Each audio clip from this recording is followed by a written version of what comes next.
My name is Seog Joon Yoon. I'm working in Yeungnam University in South Korea as an assistant professor starting in 2019. It's my great pleasure to introduce my just a little achievement to the Vebleo. I would like to say thank you very much for giving this chance. And today, I'm going to talk about organic, inorganic mixed halide perovskite, the fundamentals of photoinstability, and the development of way to overcome.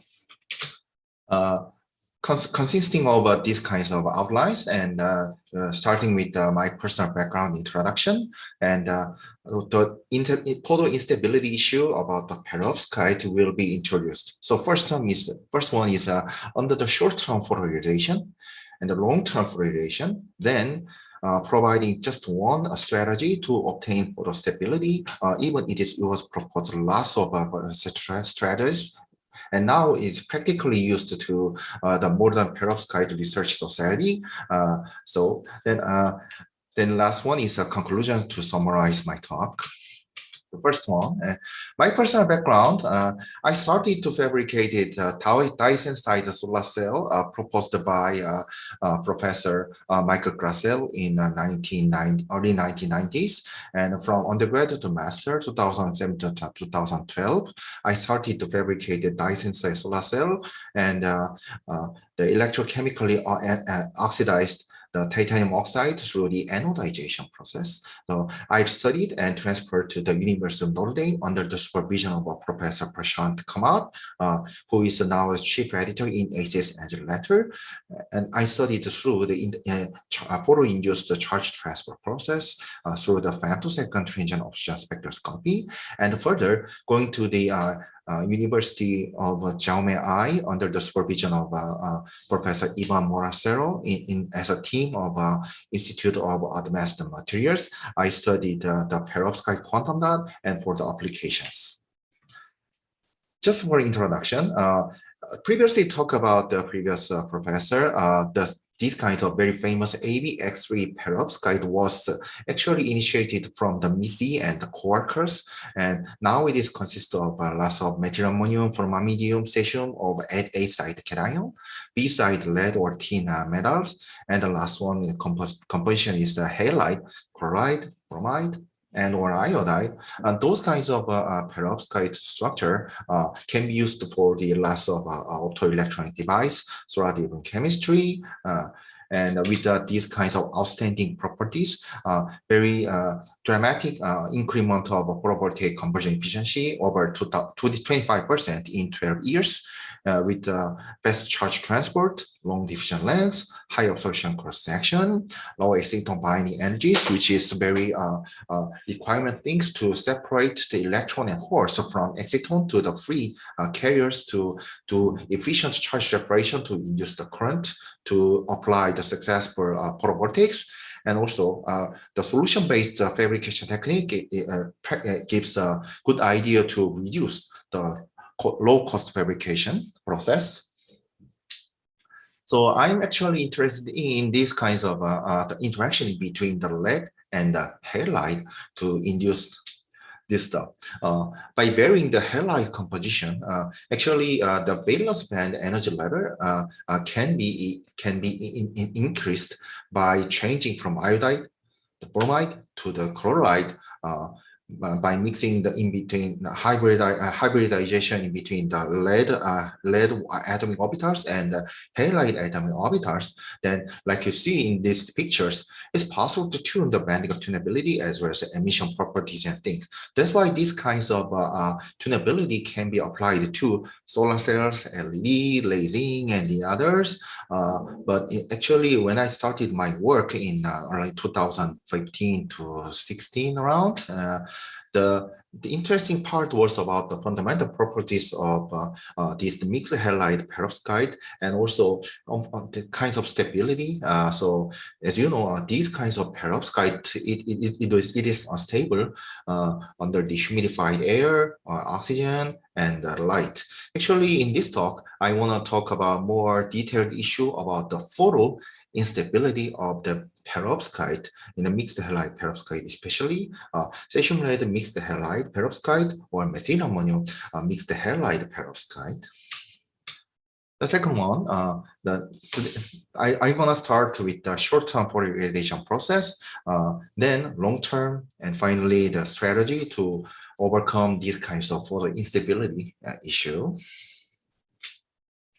The short-term Fourier irradiation process that was to having the idea, the detailed, the photophysical evidence, and how understanding the kinetics of these kinds of photo instability based process. That is the phase segregation.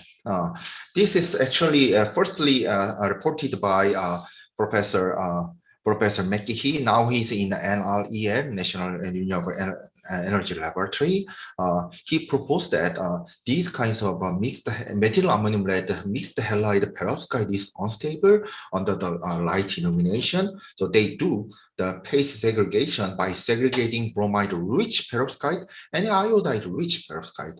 So then, as you see the movie on the right-hand side, then you see that emission changes with the time. You are now seeing a real-time video of the emission changes. So these kinds of process is actually reversible one under the light because of production of polaron, and the lattice strain can be caused too. So to release this lattice strain, so this kinds of phase segregation induced to segregate it out of the cubic base bromide-rich domain and remain the iodide-rich domains.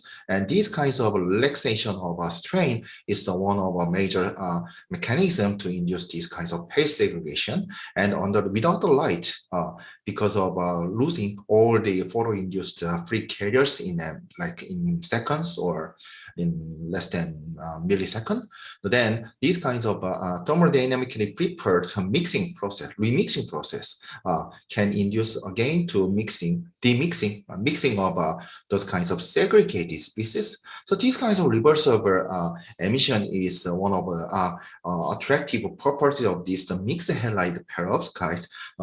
To do that, the McGehee proposed that under the light through the X-ray diffraction, they figured out the segregation of two bromide and iodide-rich segregated region, and those kinds of add to the iodide-rich region, then the photo-induced free carriers can be trapped into that iodide-rich segregation, so that emission can do the red shift from around like orange colored emission to the reddish color.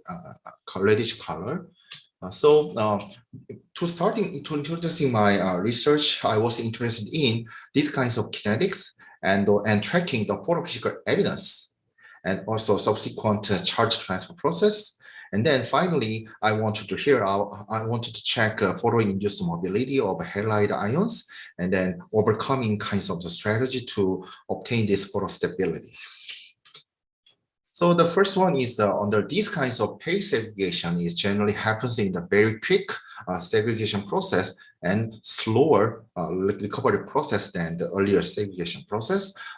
Under the light, because of generated, as I talked earlier, generated electron and hole free carriers, those kinds of free carriers can interact all the compounds in the perovskite crystal structure, then makes, as I told you, occurring into the lattice strain. To release this lattice strain, and the phase segregation can happen. So that's why the optical properties of the absorption can be changes into the increasing absorption around 700, which gives the idea about evolution of the iodide-rich domains, and evolution of the absorption around 530, which gives the idea that evolution of bromide-rich domains. By tracking the absorption difference with the time, it's possible to get an idea of the general kinetics, and they are correlating with the initial absorption decrement and the evolution of the iodine-rich domain and its absorption. And then doing the recovery process, by plotting the 1 over normalized delta A, we got the idea that these kinds of the kinetic trace, it is proportional to 1 over delta A with the time. That gives the idea that these kinds of recovery process kinetics follow the second order kinetics.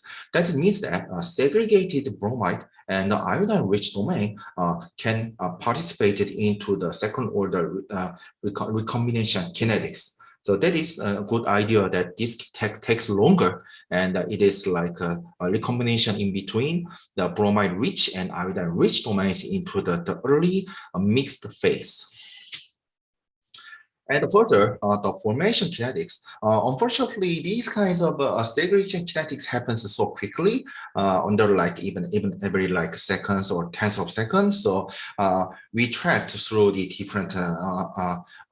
different techniques, means to the femtosecond transient observation and the photoluminescence spectra, and by under the continuous illumination of the light source such as laser, and we were able to track the early optical properties of the initial mixed halide can disappear, and correlating to the segregated iodine-rich domain can rise to, and those kinds of consequence and similarity can be tracked through in the two different spectral techniques, and we figured out these kinds of process can happen in around like a second with about 0.3 S-1 segregation kinetic rate constant.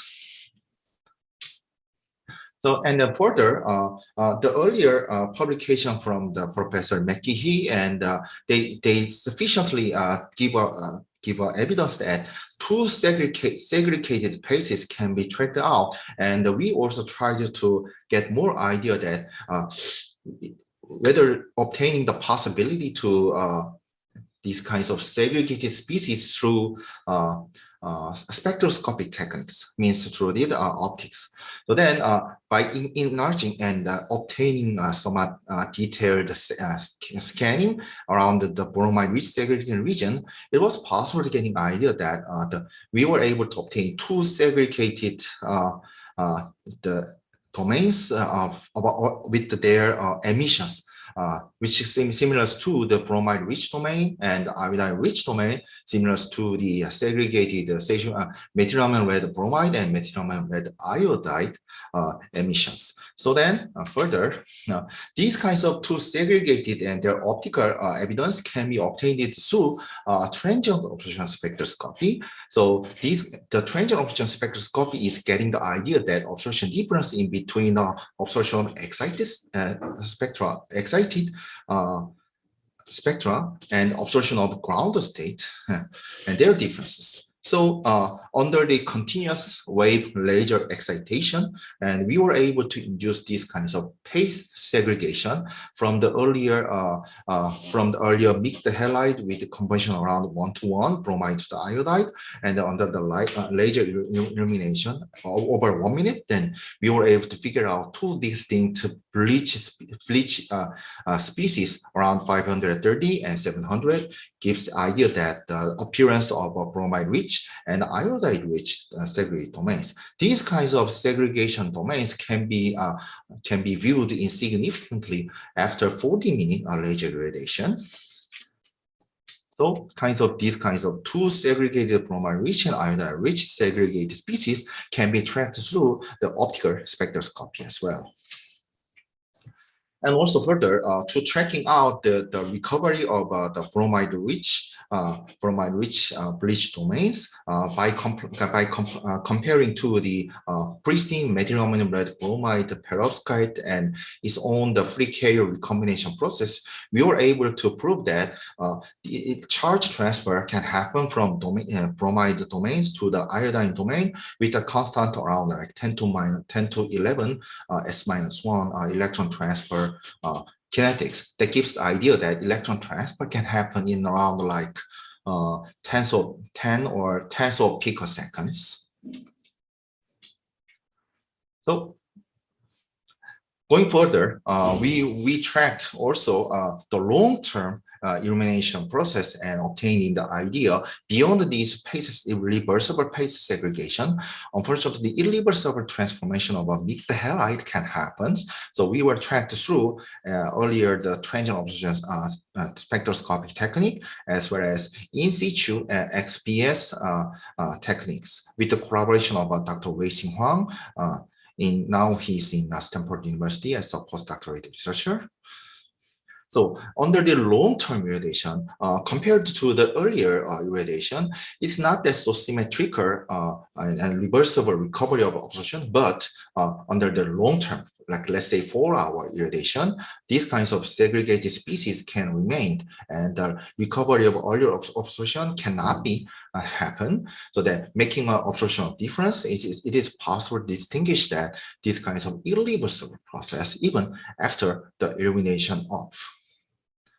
These kinds of segregation can induce the deformation of crystalline structure, crystalline domain by monitoring the SEM image without irradiation. And we were able to getting idea that about a few hundreds of nanometers of the domains can be seen. But after 4-hour illumination, then somewhat significantly smaller crystalline structure can be observed through.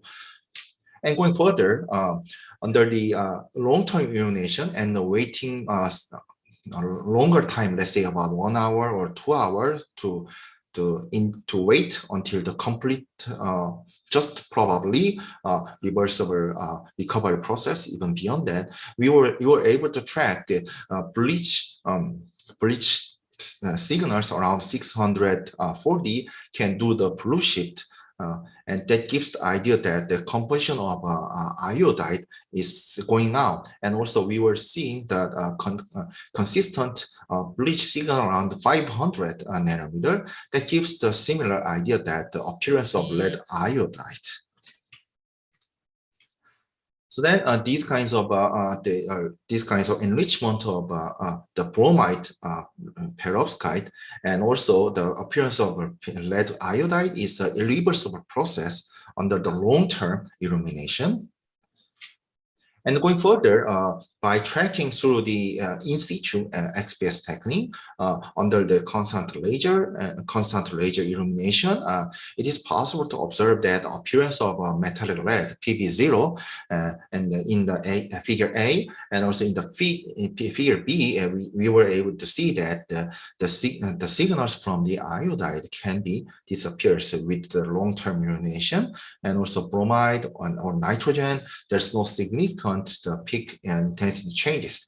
This gives idea that the metallic lead can be formed even after formation of PbI2. So it gives the idea that iodide flies away under the illumination. So that means either that PbI2 can do the reaction and the formation of PB0 with the I2, and I2 can do the sublimination.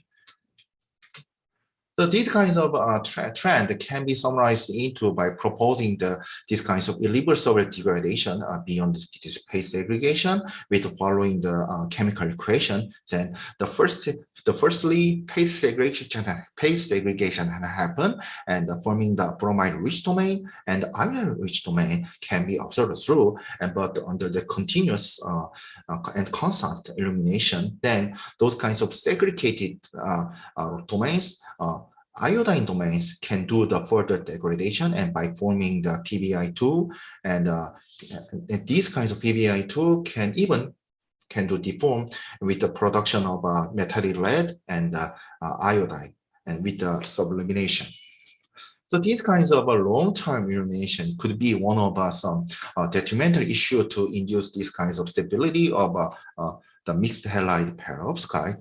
So these kinds of instability issues should be fixed, should be solved to apply these kinds of perovskite material to the optoelectronic devices. So lots of strategies were proposed to obtain these kinds of photostability of the perovskite. So lots of strategy can be reported, and the first one is mixing the A site cation from methylammonium to the formammium cesium or formammium cesium, methylammonium, triple mixed cations can increase the the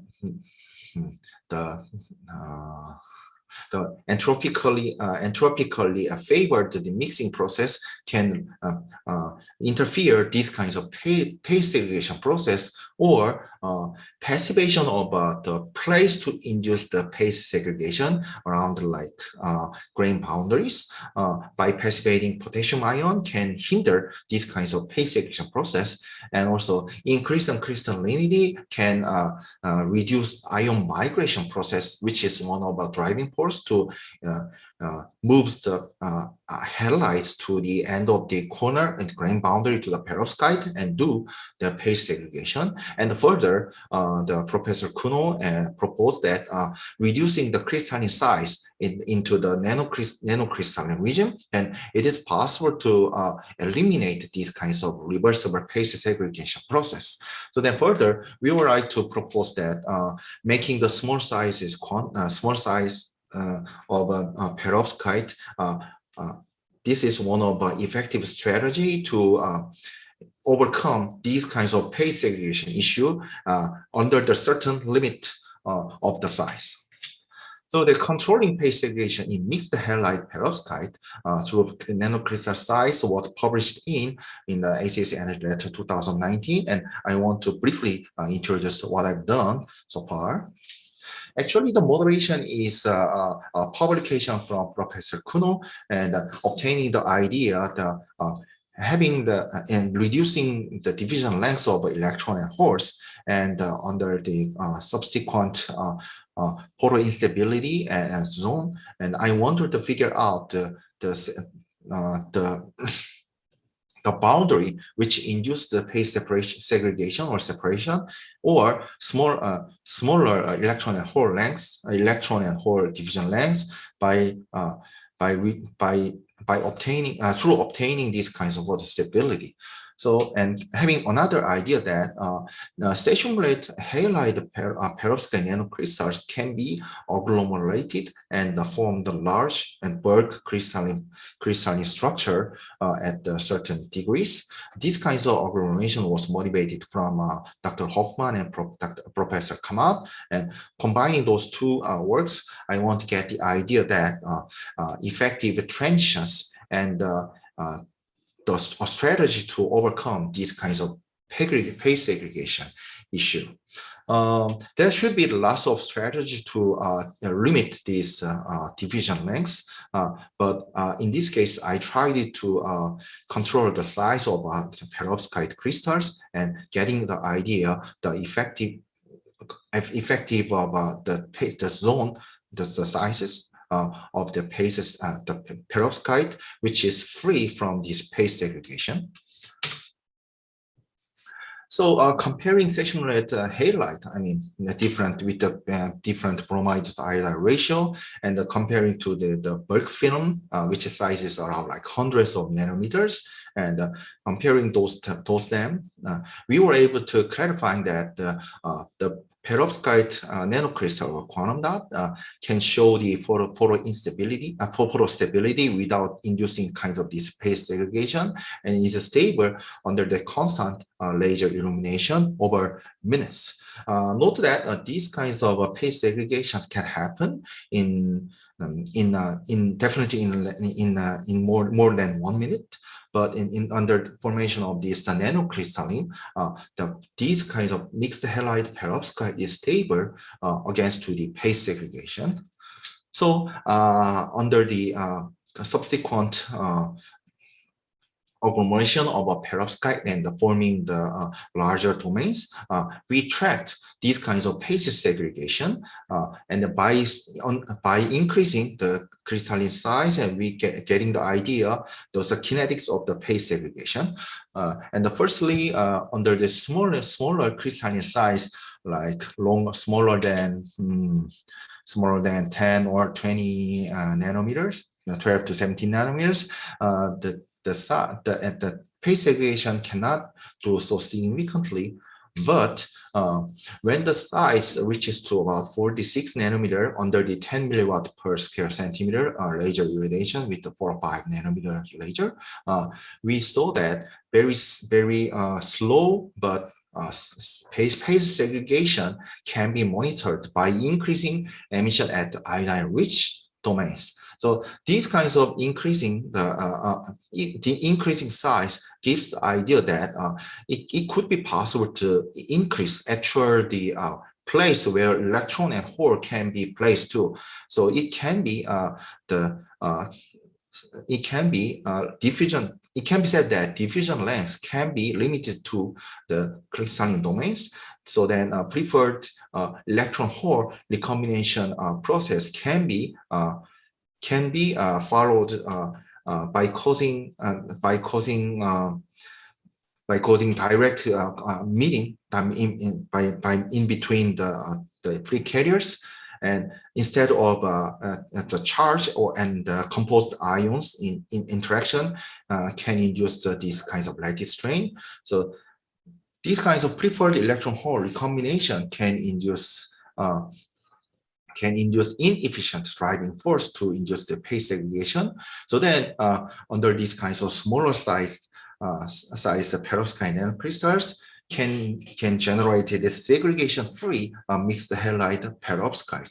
So that these kinds of the reduced size and the phase segregation also can be tracked through conductive AFM, as we know that reported from Professor Nazarudin in the Swiss, and they proposed that around grain boundaries of the perovskite, this phase segregated iodine-rich and bromide-rich domain can be followed through, so that we were able to also conductive AFM. We found that the desegregated domain and the ion migrate to the edge can generate this phase segregation by observing the potential difference without and with illumination. Actually, I don't have enough time to introduce more, but if you are interested in, please see my earlier publication. And lastly, we propose that under the certain limit of the crystalline size can actually eliminate these kinds of photoinstable issue, means the phase segregation. Obtaining this idea by applying these kinds of small size perovskite nanocrystal to the LED, we were able to obtain that there's no significant emission changes with the time by comparing initial emission showed in the line-shaped photoluminescence or electroluminescence, and the dotted line can be shown the emissions with the long-term irradiation, photoirradiation, or long-term applied electrical bias, and we obtained that it is this is almost the same within the experimental error. Then these kinds of issues can be happened under somewhat harsher applied condition than conventional condition for operating the LED. And as you see in the movie, the emission can be obtained in the stable manners, even certain around of some seconds or more. So they're making conclusion of this my lecture seminar. The segregation can happen under the very quick time, and it is follow actually segregation of earlier moments, so can follow the first order process, and also those kinds of segregated process can induce the two different composition, which means bromide and iodine-rich segregated domain. They can do the reversible recovery process by following the second order process. These kinds of short-term process can do the reversible process, but under the long-term irradiation, unfortunately, the photo-induced degradation of perovskite can happen and introduce like metallic lead or lead, sublimation of iodide, and further. So that's why researchers have proposed lots of strategy, and possible one of strategies could be the reducing the crystalline size under 45 nanometer, and to obtain the space segregation free perovskite. It can be successfully applied to the LEDs. Yeah, that is all of my talk, and definitely I would like to thanks to Vebleo to giving the chance to introduce my small achievement, and definitely under the supervision of Professor Kamat, Professor Moracero, and Professor Han, or I was able to uh, uh, do these kinds of interesting research, and I can be have a chance to introduce myself and my research to all of you. And definitely to my colleagues, Professor Quinteros, Professor Stempelkowski, Dr. Uratrakta, Dr. Hua. Without them, I wasn't able to obtain these kinds of happy research. And lastly, as a starting my new careers in here, Yeungnam University, with the successful collaboration of my members, my student, I'm now very happy to do my own research by pursuing more and what I'm interested in. And lastly, thanks to my funding agency, and now I'm very grateful to do these kinds of great presentation time, and it's my great pleasure in this moment. Thank you very much to hear my presentation. If there is some possible questions, I want to hear more. Thank you very much.